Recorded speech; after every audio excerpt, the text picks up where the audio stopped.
Halo guys, selamat datang kembali di channel Broview. Bagaimana kabar kalian semua? Semoga dalam keadaan sehat selalu dan diberi kelancaran dalam segala aktivitasnya. Masih bersama saya Stephen yang akan menjelaskan alur cerita filmnya. Pada kesempatan kali ini saya akan menjelaskan sebuah alur cerita film yang berjudul Kong Skull Island. Film ini dirilis pada tahun 2017 serta disutradarai oleh Jordan Vogt-Roberts. Langsung saja sebelum masuk ke ceritanya, seperti biasa siapkan kopi dan woodbray untuk menemani kalian dalam menonton alur cerita film ini. Dan sekarang kita langsung saja masuk intro.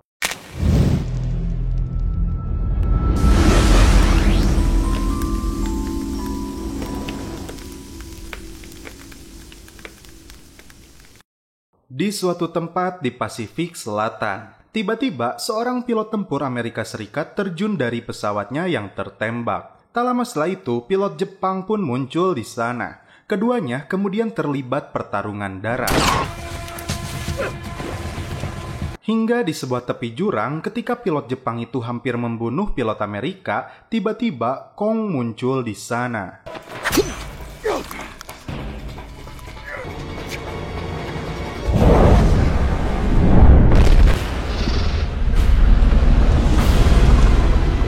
Dan inilah film Kong Skull Island. Di sebuah kantor senat, datang ke tempat ini CEO Monarch yang bernama Bill Randa. Dia bermaksud menemui Senator Willis. Mereka membutuhkan dukungan dana dari senator ini untuk melakukan ekspedisi di Pulau Tengkorak, yang dimana pesawat sering menghilang di sana. Sebuah nuklir yang pernah ditembakkan dari sebuah kapal tempur menjadi bukti ada sesuatu di sana. Lalu terlihat kapal tersebut hancur karena sesuatu. Namun senator tidak percaya begitu saja karena itu hanyalah sebuah dongeng. Tidak mudah menyerah, akhirnya kesempatan terakhir mereka dapatkan untuk ekspedisi ini. Pangkalan Amerika Serikat di Vietnam. Terlihat beberapa pasukan Amerika berada di tempat ini dan salah satu komandannya bernama Kolonel Packard Preston. Mereka sibuk berkemas karena perang telah usai di sana. Berbagai medali didapatkan oleh komandan ini. Dia mendapat telepon untuk misi terakhirnya. I would not be opposed to that, sir. Scientists called Landsat discovered a new island on their set. Thank you. Tak cukup dukungan militer aktif saja, Bill juga membutuhkan seorang veteran angkatan udara yang terkenal tangguh. Dan inilah dia Kapten James Conrad.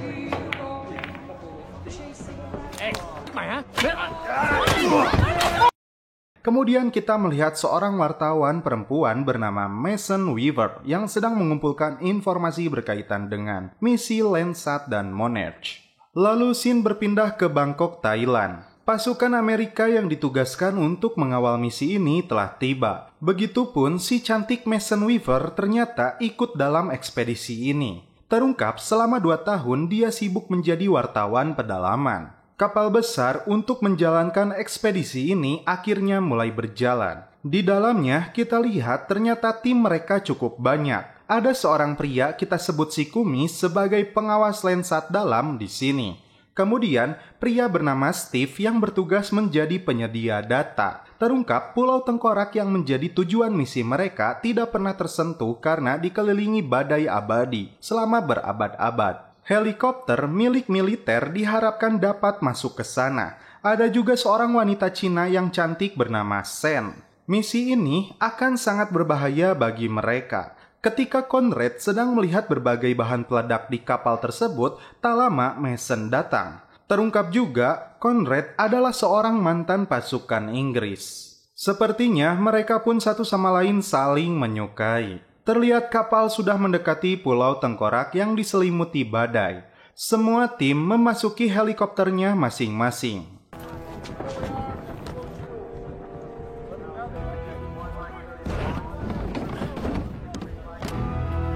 This is Fox, leader of the Fox Group. It is time. Combat formation.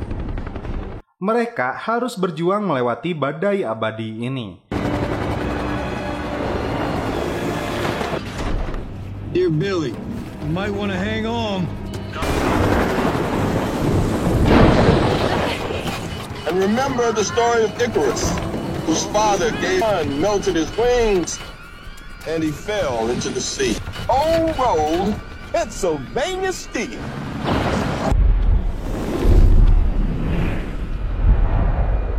Dan setelah itu terlihat Pulau Tengkorak.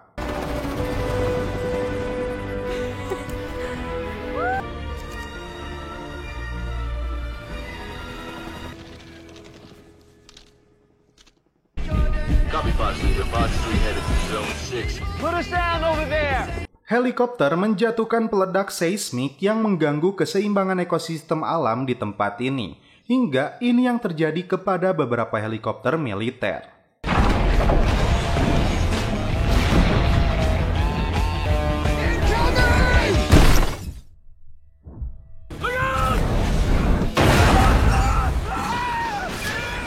Ternyata Kong yang melakukan itu.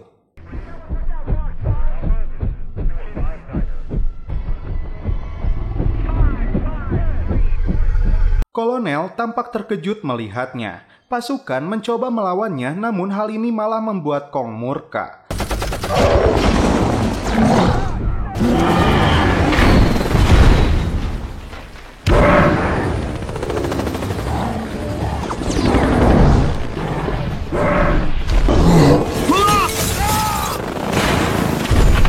Helikopter yang ditumpangi kolonel dan Madison akhirnya harus jatuh. Helikopter itu seakan menjadi mainan bagi Kong.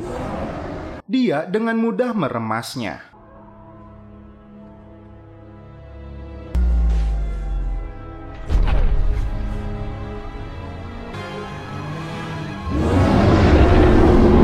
Semua tim pun harus terpisah menjadi beberapa kelompok di tempat ini. Dan semua helikopter dinyatakan telah jatuh. Conrad masih bersama Madison dan beberapa tentara. Dia mengusulkan untuk pergi ke arah utara, menuju lokasi penjemputan dan mengirim sinyal bantuan ke atas kapal. Sedangkan kolonel dan sebagian anak buahnya akan menjemput Chapman dan anggota lain. Si pencetus ide ini, yaitu Randa, malah tampak duduk santuy di pinggir sungai. Kolonel menghampirinya, kemudian menyuruhnya untuk mengatakan semua yang tidak dia ketahui. Faktanya, misi ini bukan tentang geologi, namun mengungkap bahwa Kong itu benar adanya. Lalu, kelompok yang dipimpin Conrad ketika berjalan menuju titik jemput, mereka bertemu dengan seekor bison raksasa.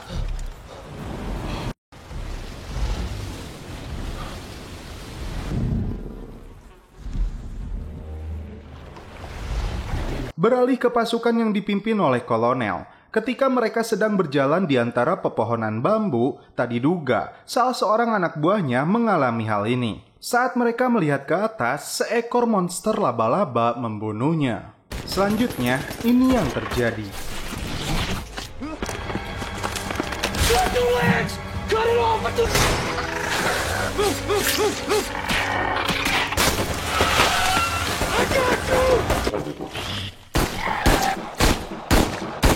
Mereka akhirnya berhasil menumbangkan makhluk itu. Conrad dan timnya masuk ke sebuah bangunan kuno, dan tiba-tiba mereka melihat suku kuno berada di sana. Kemudian muncul seorang pria yang mengaku letnan dari angkatan 45, ternyata dia terdampar di pulau ini selama 28 tahun. Chapman ketika sedang mengambil minuman kembali dipertemukan dengan Kong. Dia melihat Kong kesakitan akibat luka di tangannya. Seekor makhluk gurita raksasa mencoba menyerangnya. Namun Kong dengan mudah menyantapnya. Letnan tua ini kemudian membawa kelompok Conrad ke tempat tinggal suku primitif di sana.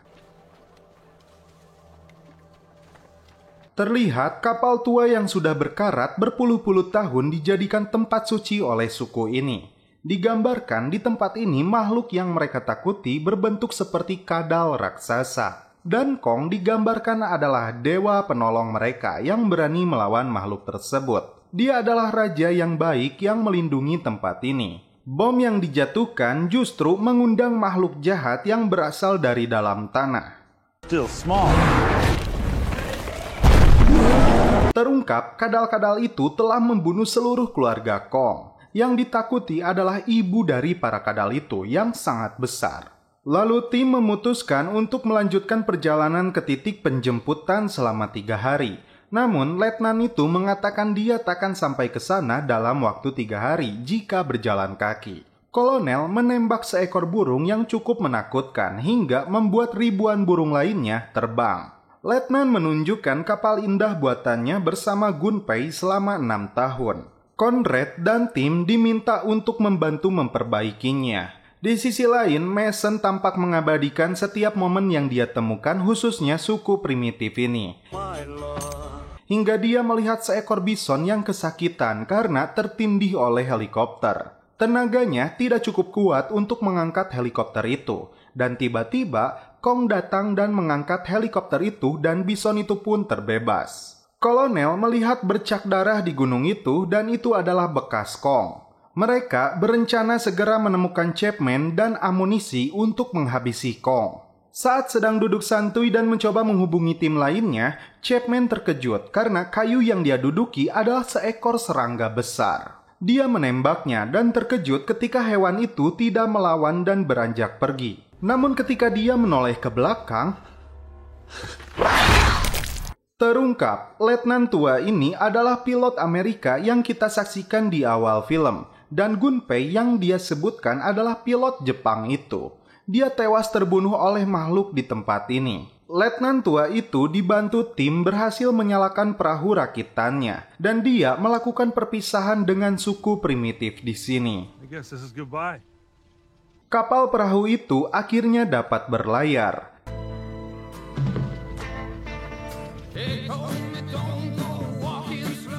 Tim mencoba menghubungi kolonel dan mereka berhasil melakukan komunikasi. Kolonel kemudian menembakkan suarnya dan mereka terlihat sudah sangat dekat ke titik penjemputan. Namun tiba-tiba si kumis dibawa terbang oleh burung-burung itu. Mereka akhirnya bertemu dengan kolonel. Mereka seharusnya menuju utara untuk keluar dari pulau ini. Namun kolonel bersikukuh terlebih dahulu menuju barat untuk membawa Chapman dan amunisi mereka yang tertinggal di sana.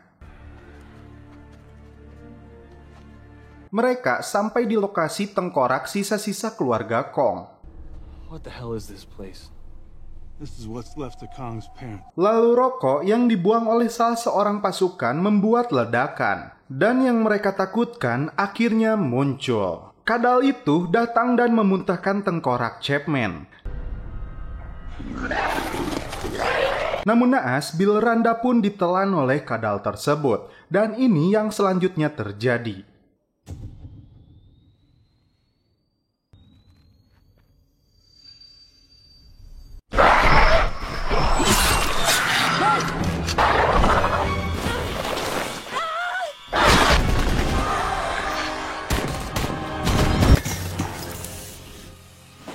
Slicker!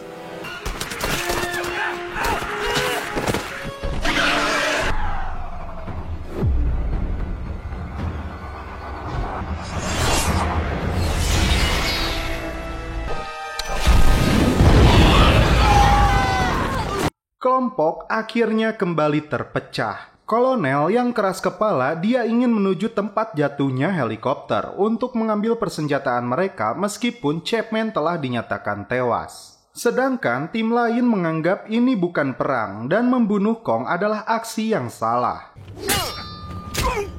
Kapten Conrad memutuskan membawa timnya menunggu di perahu mereka sedangkan kolonel mengambil persenjataan mereka.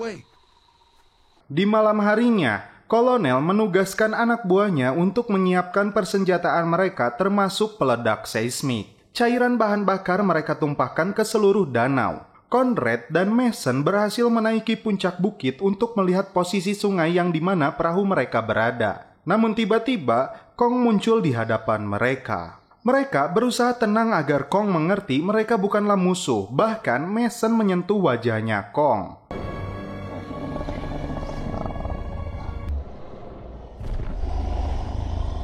Tak diduga, kolonel meledakkan bom itu dan membuat Kong kembali marah dan menuju ke sana. Conrad kembali menuju tim, sedangkan kolonel dan pasukannya bersiap menantikan kedatangan Kong. Conrad dan Mason akan menyelamatkan Kong dan Letnan tua pun ikut bersamanya. Not without me, pal. Brooke dan si cantik Sen akan menunggu mereka di perahu. Ketika Kong muncul, kolonel dengan tega membakarnya, hingga Kong pun terjatuh tidak berdaya.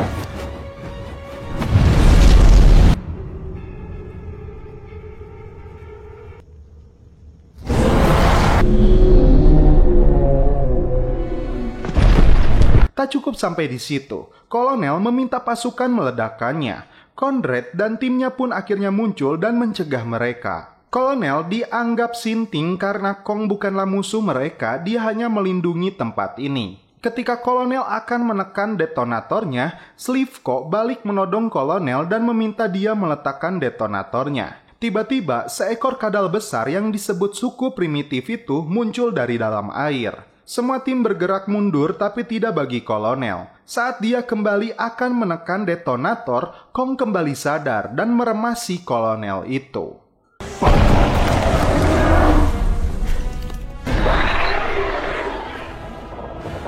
Tim rupanya masih dikejar oleh makhluk ini.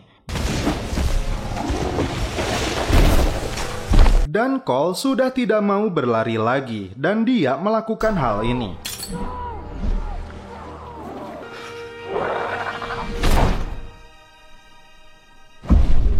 Dan saat tim terdesak, Kong muncul kembali dan melawan makhluk itu.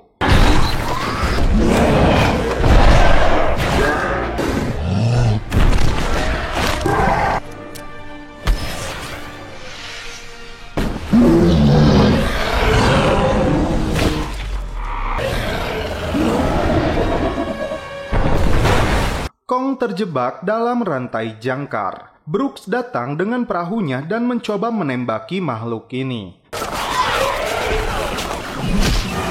Mason pun menembakkan suarnya ke arah matanya.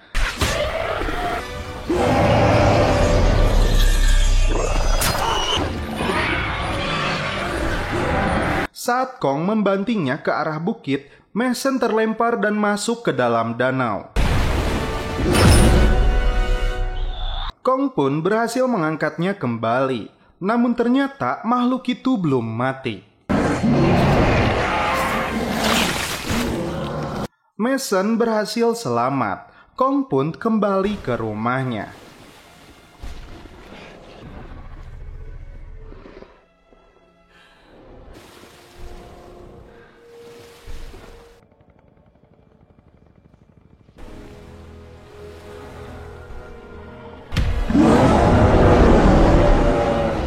Dan film pun berakhir.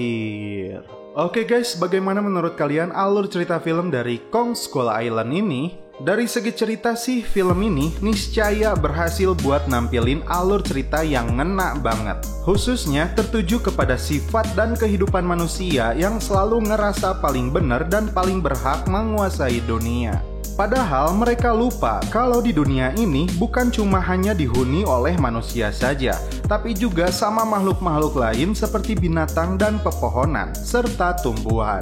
Untuk itu, solusinya adalah Kopai. Mantap. Oke guys, cukup sekian alur cerita film ini. Salam penutup seperti biasa dari kami. Mohon maaf bila ada kata-kata yang kurang berkenan di hati kalian. Mohon dimaafkan ya. Salam perfilman duniawi. Keep enjoy.